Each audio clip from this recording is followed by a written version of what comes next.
আসসালামু আলাইকুম। এইচএসসি 25 ব্যাচের শিক্ষার্থীরা তোমাদের আবারও স্বাগতম জানাচ্ছি এনকেসি একাডেমির নতুন একটি ভিডিওতে। তো বন্ধুরা, গত ভিডিওতে আমরা এইচএসসি 2024-এর ঢাকা বোর্ডের হিসাব বিজ্ঞান প্রথম পত্রের এমসিকিউ এর কিন্তু 1 থেকে 5 নাম্বার সলভ করেছিলাম। এরই পরিপ্রেক্ষিতে আজকে আমরা পরবর্তী 10টি কোশ্চেন সলভ করব। চলো আজকের ভিডিওটি শুরু করা যাক।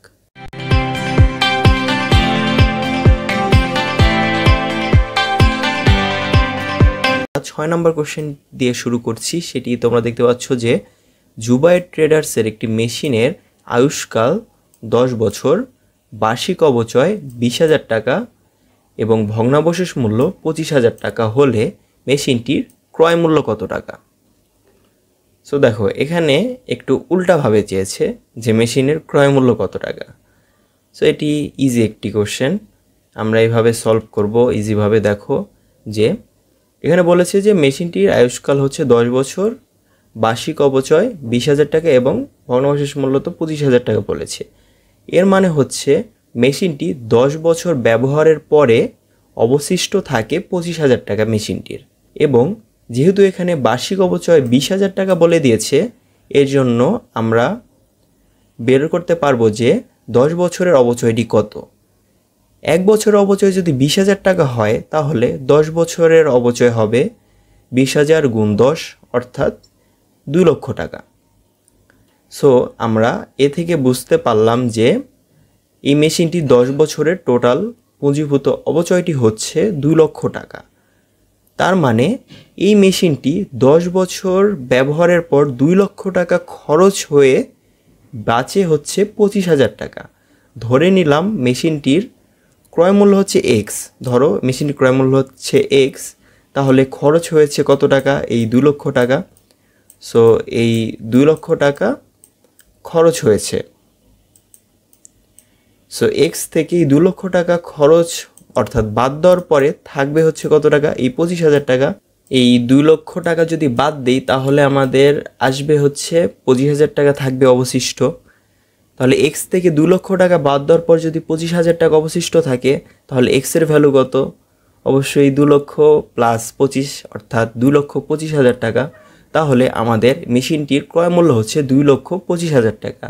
কিভাবে হচ্ছে দেখো, 2,25,000 টাকা মেশিনের মূল্য আমরা বের করলাম, বার্ষিক অপচয় দেওয়া রয়েছে 20,000 এবং আমরা বের করলাম যে পুঁজিভূত অপচয় 10 বছরের হবে 2 লক্ষ টাকা। তাহলে 2,25,000 থেকে 2 লক্ষ টাকা যদি আমরা বাদ দিই, তাহলে ভগ্নাবশেষ মূল্যে যে দেখছো 25,000 টাকাটি বের হয়ে যাচ্ছে।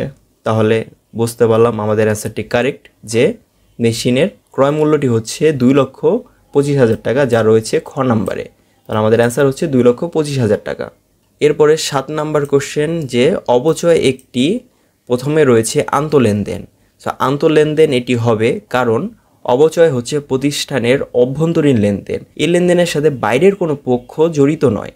এই লেনদেনটি কিন্তু আমরা করে থাকি আমাদের ব্যবসায়ের সম্পদের ওপর, এবং এই সম্পদের বিপরীতে আমরা এই অপচয়টি ধার্য করে থাকি। এর জন্য এটি হচ্ছে অবশ্যই একটি আন্তঃলেনদেন।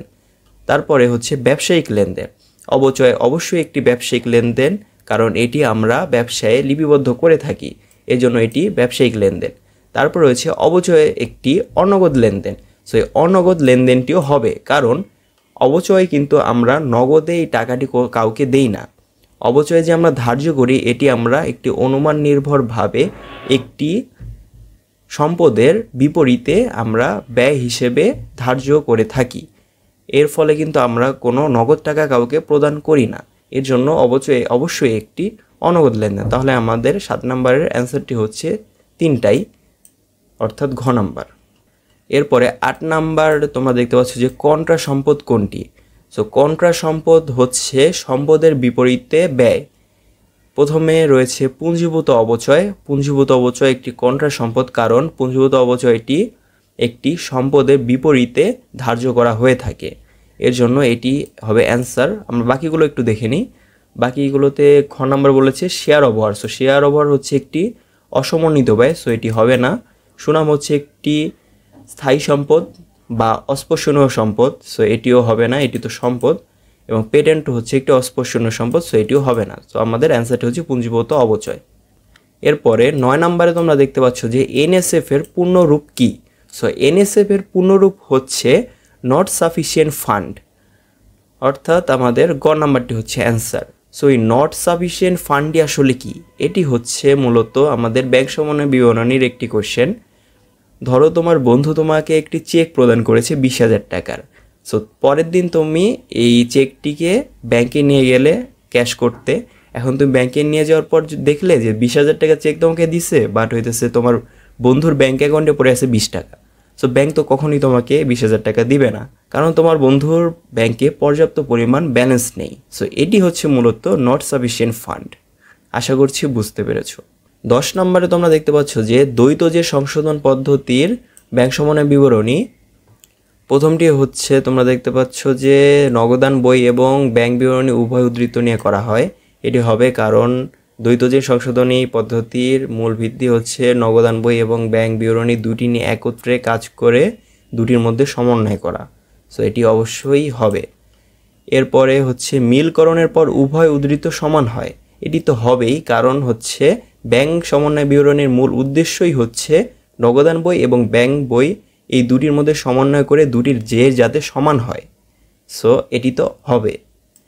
এরপরেরটা দেখতে পাচ্ছ যে ব্যাংকের সঠিক উদ্ধৃত পাওয়া যায়। এটি তো আরও বেশি হবে, কারণ এই ব্যাংক সমন্বয় বিবরণীর মূল উদ্দেশ্যই হচ্ছে ব্যাংকের এবং নগদান বইয়ের জন্য আসল যে উদ্ধৃত সেটি কিন্তু পাওয়া যায় ভুল ভ্রান্তিগুলো সংশোধন করার মাধ্যমে। সো 10 নম্বরের অ্যান্সার তিনটাই হবে ঘ নাম্বার। 11 নম্বরে তোমরা দেখতে পাচ্ছ যে মেশিন সংস্থাপন ব্যয় 50,000 টাকা ভুলে মজুরি হিসাবের মধ্যে অন্তর্ভুক্ত করা হয়েছে। এটি কোন ধরনের ভুল? এখানে করেছে কি যে মেশিনের সংস্থাপন ব্যয় 50,000 টাকা, এটি হচ্ছে একটি মূলধন জাতীয় ব্যয় এবং এই মজুরি হচ্ছে একটি মুনাফা জাতীয় ব্যয়।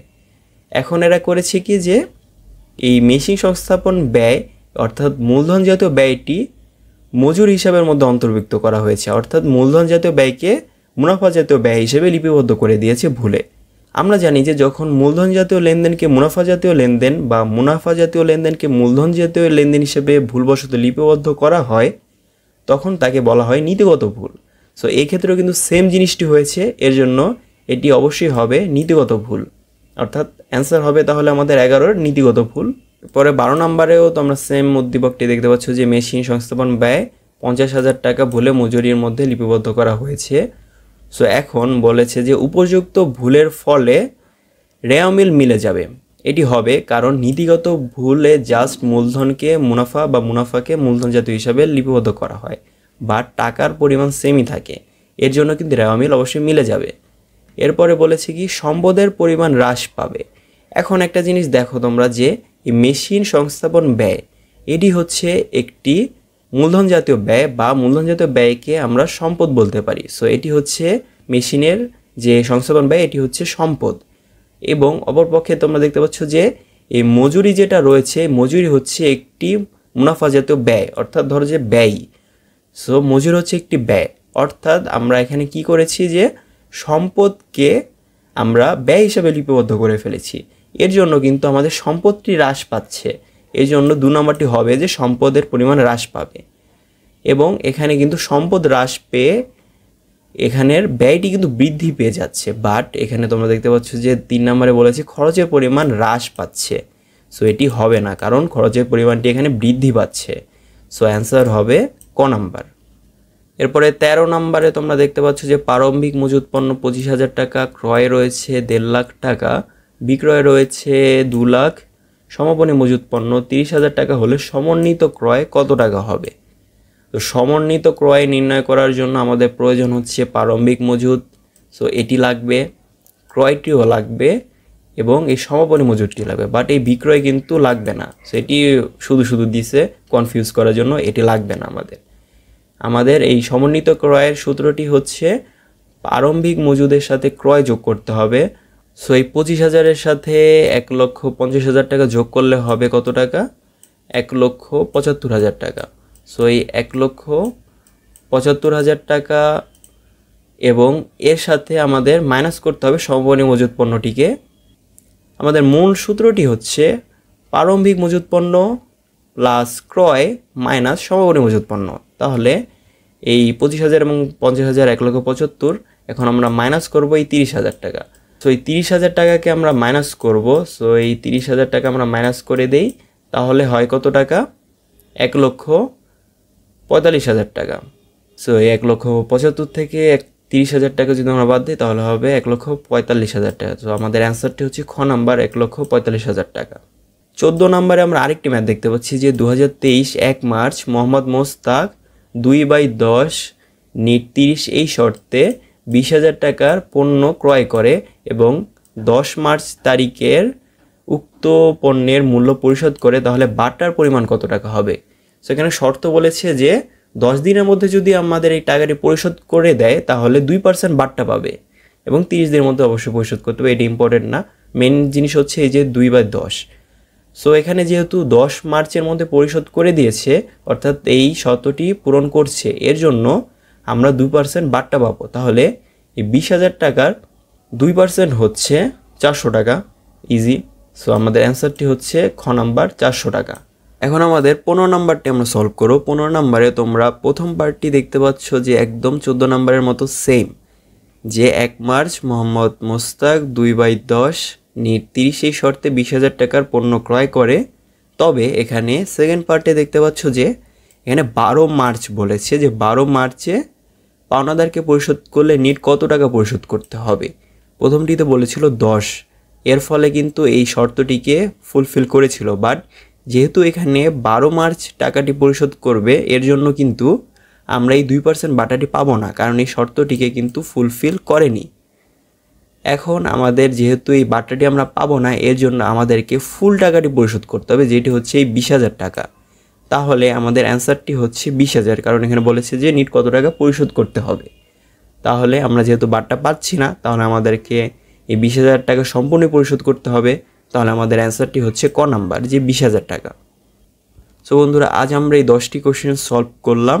নেক্সট ভিডিওতে আমরা বাকি 15টি কোশ্চেনই সলভ করে দেব। আশা করছি আমাদের এই ভিডিওটি ভালো লেগেছে। যদি ভালো লেগে থাকে ভিডিওটিতে লাইক করবে এবং কোনো কোশ্চেন যদি বুঝতে সমস্যা হয়ে থাকে কমেন্ট করে জানাবে, অবশ্যই রিপ্লাই দেওয়ার ট্রাই করব। এবং যারা যারা আমাদের এনকিস একাডেমিতে নতুন, তোমরা অবশ্যই আমাদের এনকিস একাডেমির ইউটিউব চ্যানেল এবং ফেসবুক পেজটিকে ফলো করে রাখবে। সো দেখা হচ্ছে পরবর্তী ভিডিওতে। আল্লাহ হাফেজ।